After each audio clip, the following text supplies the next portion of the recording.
ওম শান্তি 25/7/2025 মুরলি। বাবা বলছেন, মিষ্টি বাচ্চারা, সর্বদা একটি চিন্তাতে থাকো যে আমাদের ভালোভাবে পড়াশোনা করে নিজেকে রাজ তিলক দিতে হবে। পড়াশোনা দ্বারাই রাজত্ব প্রাপ্ত হয়। প্রশ্ন, বাচ্চাদের কোন আনন্দে উল্লাসে থাকতে হবে? নিরুৎসাহ কেন হতে নেই? উত্তর, সর্বদা এই উৎফুল্লতার সাথে থাকো যে এই লক্ষ্মী নারায়ণের মতো হতে হবে। এর পুরুষার্থ করতে হবে। কখনো দুঃখী হতে নেই, কারণ এই পড়াশোনা হলো খুবই সহজ। বাড়িতে থেকেও পড়াশোনা করতে পারো। এর কোনো ফিস বা বেতন নেই, কিন্তু অবশ্যই সাহস দরকার। গীত, তুমি মাতা পিতাও তুমি। ওম শান্তি। বাচ্চারা তাদের পিতার মহিমা শুনেছে। মহিমা একেরই হয়, আর কারোর মহিমা গাওয়া যায় না। যখন কিনা ব্রহ্মা বিষ্ণু শঙ্করেরও মহিমা হয় না। ব্রহ্মা দ্বারা স্থাপনা করায়, শঙ্কর দ্বারা বিনাশ করায়, বিষ্ণু দ্বারা পালনা করায়। লক্ষ্মী নারায়ণকে এরকম যোগ্য শিব বাবাই তৈরি করেন। ওনারই মহিমা করা হয়। উনি ব্যতীত আর কারোর মহিমা বা সুখ্যাতি করার থাকে? এনাকে অর্থাৎ ব্রহ্মাকে এই রকম করে তুলতে সক্ষম টিচার না থাকলে ইনিও এরকম হতেন না। আবার মহিমা সুখ্যাতি হলো সূর্যবংশী ঘরানার, যারা রাজ্য করে। বাবা সঙ্গমে না এলে তো এনার রাজত্ব প্রাপ্ত হতে পারত না। আর তো কারোর মহিমা করা হয় না। ফরেনার্স ইত্যাদি কারোরই মহিমা করার দরকার নেই। মহিমা হলোই শুধুমাত্র একের, দ্বিতীয় কেউ নেই। উচ্চতমের চেয়েও উচ্চ হলেনই শিব বাবা। ওনার থেকেই উচ্চ পদ প্রাপ্ত হয়। তাই ওনাকেই ভালোভাবে স্মরণ করা উচিত। নিজেকে রাজা করার জন্য নিজেকেই পড়তে হয়। যেমন ব্যারিস্টারি পড়লে নিজেকে পড়াশোনার দ্বারা ব্যারিস্টার তৈরি করে তো না? বাচ্চারা, তোমরা জানো যে শিব বাবা আমাদের পড়ান। যারা ভালোভাবে অধ্যয়ন করবে তারাই উচ্চ পদ প্রাপ্ত করবে। অধ্যয়ন না করে পদ প্রাপ্ত করতে পারে না। অধ্যয়ন করার জন্য শ্রীমত প্রাপ্ত হয়। মুখ্য ব্যাপার হলো পবিত্র হয়ে ওঠার, যার জন্যই এই অধ্যয়ন। তোমরা জানো যে এই সময় সব হলো তমপ্রধান পতিত। ভালো বা খারাপ মানুষ তো হয়ই। পবিত্র যারা থাকে তাদের ভালো বলা হয়। ভালো পড়াশোনা করে মানুষ হলে তখন মহিমা হয়। কিন্তু হলো তো সব পতিত। পতিত যারা, তারাই পতিতের মহিমা করে। সত্যযুগে হলো পবিত্র, সেখানে কেউ কারোর মহিমা করে না। এখানে পবিত্র সন্ন্যাসীও আছে, অপবিত্র গৃহস্থীও আছে। তবে পবিত্রদের মহিমারই সুখ্যাতি করা হয়। সেখানে তো যেমন রাজারানী তেমন প্রজা হয়। আর কোনো ধর্ম নেই যার জন্য পবিত্র অপবিত্র বলে। এখানে তো কোনো গৃহস্থেরও মহিমা গাইতে থাকে, তার জন্য যেন সেই হলো খোদা, আল্লাহ। কিন্তু আল্লাহকে তো পতিত পাবন লিবারেটর গাইড বলা হয়ে থাকে। সেটা আবার কিভাবে সব হতে পারে? দুনিয়াতে কত ঘন অন্ধকার। এখন তোমরা অর্থাৎ বাচ্চারা বুঝতে পারো যে বাচ্চাদের এই সচেতনতা থাকা দরকার যে আমাদের পড়াশোনা করে নিজেকে রাজা তৈরি করতে হবে। যারা ভালোভাবে পড়াশোনা করবে তারাই রাজ তিলক প্রাপ্ত করবে। বাচ্চাদের আনন্দে উল্লাসে থাকা উচিত যে আমিও এই লক্ষ্মী নারায়ণের মতো হব। এতে নিরুৎসাহ হওয়ার কিছু নেই। পুরুষার্থ করা উচিত, দুঃখী হতে নেই। এই পড়াশোনা হলো এমন যে খাটে শুয়ে শুয়েও পড়তে পারবে, বিদেশে থেকেও পড়তে পারবে, বাড়িতে থেকেও পড়তে পারবে। এত সহজ পড়াশোনা। পরিশ্রম করে নিজের পাপ খণ্ডন করতে হবে আর অপরকেও বোঝাতে হবে। অন্য ধর্মের লোকেদেরও তোমরা বোঝাতে পারো। কাউকে এটা বলতে হবে, তুমি হলে আত্মা। আত্মার স্বধর্ম হলো একটাই, এর কোনো পার্থক্য হতে পারে না। শরীর দ্বারাই অনেক ধর্ম হয়। আত্মা তো হলো একই, সকলে একই পিতার সন্তান। আত্মাদের বাবা অ্যাডাপ্ট করেছেন, সেই জন্য ব্রহ্মা মুখ বংশাবলী বলা হয়ে থাকে। যে কোনো কাউকেই বোঝাতে পারো আত্মার পিতাকে। তোমরা যে ফর্ম ভরো ওর অর্থ বেশ বড়। বাবা তো অবশ্যই আছেন, যাকে স্মরণও করা হয়। আজকাল তো ভারতে যে কোনো কাউকেই ফাদার বলে দেয়, মেয়রকেও ফাদার বলে, কিন্তু আত্মার পিতা কে তাকে জানে না। গায়ও যে তুমি মাতা পিতা, কিন্তু তিনি কে কেমন কিছুই জানা নেই। ভারতেই তোমরা মাতা পিতা বলে ডাকো। একমাত্র বাবা এখানে এসে মুখ বংশাবলী রচনা করেন। ভারতকেই মাদার কান্ট্রি বলা হয়, কারণ এখানেই শিব বাবা মাতা পিতা রূপে ভূমিকা পালন করেন। এখানেই ভগবানকে মাতা পিতা রূপে স্মরণ করে। বিদেশে শুধু গডফাদার বলে ডাকে, কিন্তু মাতাও তো দরকার, যার দ্বারা বাচ্চাদের অ্যাডাপ্ট করবে। পুরুষ ও স্ত্রীকে অ্যাডাপ্ট করে, আবার ওর থেকে বাচ্চা জন্ম নেয়। রচনা রচিত হতে থাকে। এখানেও এনার মধ্যে অর্থাৎ ব্রহ্মা বাবার মধ্যে পরম পিতা পরমাত্মা বাবা প্রবেশ করে অ্যাডাপ্ট করে, বাচ্চার জন্ম হতে থাকে। সেই জন্য এনাকে মাতা পিতা বলা হয়। তিনি হলেন আত্মাদের পিতা, আবার এখানে এসে উৎপত্তি করে। এখানে তোমরা বাচ্চা হয়ে থাকো, তাই ফাদার আর মাদার বলা হয়। সেটা তো হলো সুইট হোম, যেখানে সব আত্মারা থাকে। সেখানেও বাবা ব্যতীত আর কেউ নিয়ে যেতে পারে না। কাউকে পেলে তাকে বলো, তুমি কি সুইট হোম যেতে চাও? তবে অবশ্যই পবিত্র হতে হবে। তোমরা এখন হলে পতিত। এটা হলোই আয়রন এজের তমপ্রধান দুনিয়া। এখন তোমাদের গৃহে ফিরে যেতে হবে। আয়রন এজেড আত্মারা তো গৃহে ফিরে যেতে পারে না। আত্মারা সুইট হোমে পবিত্রই থাকে। তাই বাবা এখন বোঝান, বাবার স্মরণেই বিকর্ম বিনাশ হবে। কোনো দেহধারীকেই স্মরণ করো না। বাবাকে যত স্মরণ করবে ততই পবিত্র হবে, আর তারপরে উচ্চ পদ প্রাপ্ত করবে নম্বর অনুযায়ী। লক্ষ্মী নারায়ণের চিত্রের ওপর কাউকে বোঝানো সহজ হয়। ভারতে এদের রাজত্ব ছিল। এরা যখন রাজত্ব করত তখন বিশ্বে শান্তি ছিল। বিশ্বের শান্তি একমাত্র বাবা আনতে পারেন, আর কারোর সে শক্তি নেই। বাবা এখন আমাদের রাজযোগ শেখাচ্ছেন নতুন দুনিয়ার জন্য। কিভাবে রাজার রাজা হওয়া যায় সেটা বলে দেন। বাবা হলেনই নলেজফুল, কিন্তু ওনার মধ্যে কোন নলেজ আছে সেটা কেউ জানে না। সৃষ্টির আদি মধ্য অন্তের হিস্ট্রি জিওগ্রাফি অসীম জগতের পিতাই শোনান। মানুষ তো কখনো বলে সর্বব্যাপী আছেন, নইলে বলে তিনি সকলের ভেতরে জানতে সক্ষম, আবার নিজেকে তো বলতে পারে না। এইসব কথা বাবা বসে বোঝান। ভালোভাবে ধারণা করে আরও উৎফুল্ল হওয়া উচিত। এই লক্ষ্মী নারায়ণের চিত্র সর্বদা উৎফুল্ল মুখশ্রী সম্পন্নই তৈরি করা হয়। স্কুলে উঁচু শ্রেণীতে পড়ে যারা, কত উৎফুল্ল হয়।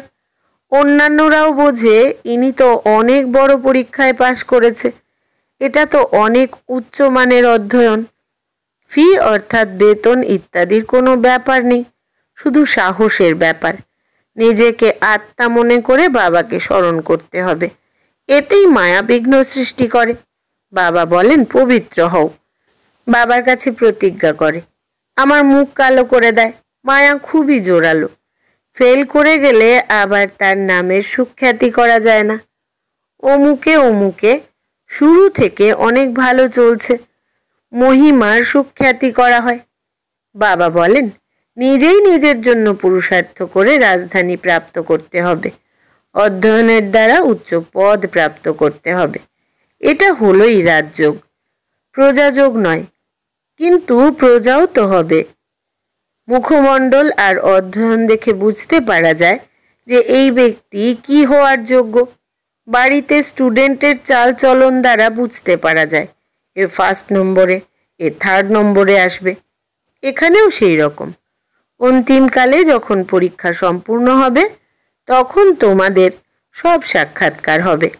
সাক্ষাৎকার হতে দেরি হয় না, তবুও লজ্জা হবে আমি পাশ করতে পারলাম না। পাশ করতে না পারা লোকেদের কে ভালোবাসে? মানুষ বায়োস্কোপ দেখে খুশির অনুভব করে, 1 নম্বরের ঘৃণ্য করে তোলে এই বায়োস্কোপ। ওখানে যারা যায় অনেকেই ফেল করে নিচে নেমে গেছে। কোনো ফিমেল অর্থাৎ স্ত্রীলোকও এমন আছে যারা বায়োস্কোপে না গেলে ঘুম আসে না। যারা বায়োস্কোপ দেখে তারা অবশ্যই অপবিত্র হওয়ার পুরুষার্থ করে। এখানে যা কিছু হচ্ছে, যাকে মানুষ খুশি মনে করবে, সে সব হলো দুঃখের জন্য। এটা হলো অবিনাশী খুশি। অবিনাশী খুশি অবিনাশী পিতার থেকেই প্রাপ্ত হয়। তোমরা বুঝতে পারো যে বাবা আমাদের এই লক্ষ্মী নারায়ণের মতো তৈরি করছেন। এরকম তো পূর্বে 21 জন্মের জন্য লেখা হতো। বাবা এখন লেখেন 50-60 জন্ম। কারণ দাপরেও তো প্রথমে খুবই ধনবান সুখী থাকো, যদি পতিত হয়েও থাকো তবুও ধন অনেক থাকে। এত যখন একদম তমপ্রধান হয়ে যাও তখন দুঃখ শুরু হয়। প্রথমে তো সুখী থাকো, যখন অনেক দুঃখী হও তখন বাবা আসেন। অজামিলের মতো মহাপাপীরও উদ্ধার করেন। বাবা বলেন, আমি সকলকে নিয়ে যাব মুক্তিধামে। আবার সত্যযুগের রাজত্ব তোমাদেরই দেই। সকলেরই তো কল্যাণ হয়, সবাইকে নিজের ঠিকানায় পৌঁছে দেওয়া হয়, শান্তিতে বা সুখে। সত্যযুগে সবার সুখ থাকে, শান্তিধামেও সুখী থাকে। বলে বিশ্বে শান্তি হোক। বলো যে যখন এই লক্ষ্মীনারায়ণের রাজ্য ছিল তখন বিশ্বে শান্তি ছিল। দুঃখের কিছু হওয়ার মতো ছিলই না, না দুঃখ না অশান্তি। এখানে তো বাড়ি বাড়ি অশান্তি আছে, দেশে দেশে অশান্তি আছে, সমগ্র বিশ্বেই অশান্তি আছে। কত টুকরো টুকরো হয়ে পড়ে আছে, কত ফ্র্যাকশন আছে। 100 মাইলের বেশি হলেই ভাষা আলাদা হয়ে যায়। এখন বলে ভারতের প্রাচীন ভাষা হলো সংস্কৃত। এখন কারোর আদি সনাতন ধর্মের ব্যাপারেই জানা নেই, তো আর কিভাবে বলবে এটা হলো প্রাচীন ভাষা? তোমরা বলতে পারো আদি সনাতন দেবী দেবতা ধর্ম কবে ছিল? তোমাদের মধ্যেও নম্বর অনুযায়ী থাকে। কেউ তো ডাল হেডও অর্থাৎ মোটা বুদ্ধিও হয়, দেখতেও লাগে এ যেন পাথর বুদ্ধি সম্পন্ন। অজ্ঞানকালেও বলে যে হে ভগবান, এর তালা খোলো। বাবা তোমাদের সব বাচ্চাদের জ্ঞানের আলো প্রদান করেন, এতে তালা খোলে। তবুও কারোর বুদ্ধি খোলেই না। বলে যে বাবা আপনি হলেন বুদ্ধিমানের বুদ্ধি, আমাদের স্বামীর বুদ্ধির তালা খুলুন। বাবা বলেন এই জন্য কি আর আমি এসেছি যে বসে বসে এক একজনের বুদ্ধির তালা খুলব? তবে তো সবার বুদ্ধি খুলে যাবে, সবাই মহারাজা মহারানী হয়ে যাবে। আমি কি করে সকলের বুদ্ধির তালা খুলতে পারি? ওদের সত্যযুগে আসতেই হবে না, তো কি করে বুদ্ধির তালা খুলব? ড্রামা অনুসারে সময় অনুসারেই ওদের বুদ্ধির তালা খুলবে, আমি কি করে খুলব? ড্রামার ওপরেও তো আছে যে না সবাই কি আর সম্পূর্ণ পাশ করবে? স্কুলেও নম্বর অনুযায়ী হয়। এটাও হলো অধ্যয়ন, প্রজাও তৈরি হয়। সকলের তালা খুলে গেলে তবে প্রজা কোথা থেকে আসবে? এটা তো রীতি নয়। বাচ্চারা তোমাদের পুরুষার্থ করতে হবে। প্রত্যেকের পুরুষার্থ থেকে জানতে পারা যায় যারা ভালোভাবে অধ্যয়ন করবে তাদের এখানে ওখানে ডাকা হয়। বাবা জানেন যে কারা ভালোভাবে সার্ভিস করে। বাচ্চাদের ভালোভাবে অধ্যয়ন করা উচিত। ভালোভাবে অধ্যয়ন করলে বাড়ি নিয়ে যাব, আবার স্বর্গে পাঠিয়ে দেব। না হলে খুব কড়া শাস্তি, পথভ্রষ্ট হয়ে যাবে। স্টুডেন্টের কাছে টিচারের শো বের করা উচিত। গোল্ডেন এজে পারস বুদ্ধি সম্পন্ন ছিলে, এখন হলো আয়রন এজ। তাই এখানে গোল্ডেন এজ বুদ্ধি কি করে হতে পারে? বিশ্বে শান্তি ছিল যখন এক রাজ্য এক ধর্ম ছিল। তোমরা সংবাদপত্রেও দিতে পারো যে ভারতে যখন এদের রাজ্য ছিল তো বিশ্বে শান্তি ছিল। শেষ পর্যন্ত বুঝবে অবশ্যই। তোমাদের অর্থাৎ বাচ্চাদের নাম উজ্জ্বল হওয়া উচিত। ওই পড়াশোনাতে কত বইপত্র ইত্যাদি পড়তে হয়, এখানে তো কিছুই নেই। এই পড়াশোনা হলো একদম সোজা। এছাড়া স্মরণে ভালো ভালো মহারথীও ফেল করে। স্মরণের ধার না থাকলে জ্ঞানের তলোয়ার চলে না। অনেক স্মরণ করলে তবে ধারালো হবে। যদি বন্ধনেও থাকে আর স্মরণ করতে থাকে, ওতেও অনেক লাভ আছে। কখনো বাবাকে দেখেও নি আর তার স্মরণে যদি প্রাণ ত্যাগ করে, সেক্ষেত্রেও খুব ভালো পদ পেতে পারে, কারণ অনেক স্মরণ করে। বাবার স্মরণে প্রেমের অশ্রু হয়ে যায়, সেই অশ্রু মুক্তর দানা হয়ে যায়। আচ্ছা, মিষ্টি মিষ্টি হারানিধি বাচ্চাদের প্রতি মাতা পিতা বাপ দাদার স্মরণের স্নেহ সুমন আর সুপ্রভাত। আত্মাদের পিতা তার আত্মারূপী বাচ্চাদেরকে জানাচ্ছেন নমস্কার। আমরা আত্মা সন্তানেরা আমাদের আত্মা পিতাকে জানাই স্মরণের স্নেহ সুমন, সুপ্রভাত আর নমস্কার। ধারণার জন্য মুখ্য সার: 1. নিজের জন্য নিজেই পুরুষার্থ করে উচ্চ পদ প্রাপ্ত করতে হবে। পড়াশোনার দ্বারা নিজেকে রাজতিলক দিতে হবে। জ্ঞানকে ভালোভাবে ধারণ করে সর্বদা উৎফুল্ল থাকতে হবে। 2. জ্ঞানের তলোয়ারে স্মরণের ধার ভরতে হবে। স্মরণের দ্বারাই বন্ধন খণ্ডন করতে হবে। কখনোই ঘৃণ্য বায়োস্কোপ দেখে নিজের সংকল্পকে অপবিত্র করতে নেই। বরদান: লৌকিককে অলৌকিকে পরিবর্তন করে সকল দুর্বলতাগুলির থেকে মুক্ত হয়ে মাস্টার সর্বশক্তিমান ভব। বিস্তার: যে সর্বশক্তিমান মাস্টার নলেজফুল আত্মারা আছে, তারা কখনো কোনো দুর্বলতা বা সমস্যার বশীভূত হয় না। কেননা তারা অমৃত বেলা থেকে শুরু করে যা কিছু দেখে, শোনে, চিন্তা করে বা কর্ম করে, সেইগুলিকে লৌকিক থেকে অলৌকিকে পরিবর্তন করে দেয়। কোনো লৌকিক ব্যবহার নিমিত্ত মাত্র করেও অলৌকিক কার্য সদা স্মৃতিতে থাকে, তো কোনো প্রকারের মায়াবী বিকারে বশীভূত ব্যক্তির সম্পর্কের দ্বারা নিজে বশীভূত হয় না। তমগুণী ভাইব্রেশনেও সদা কমল সমান থাকে।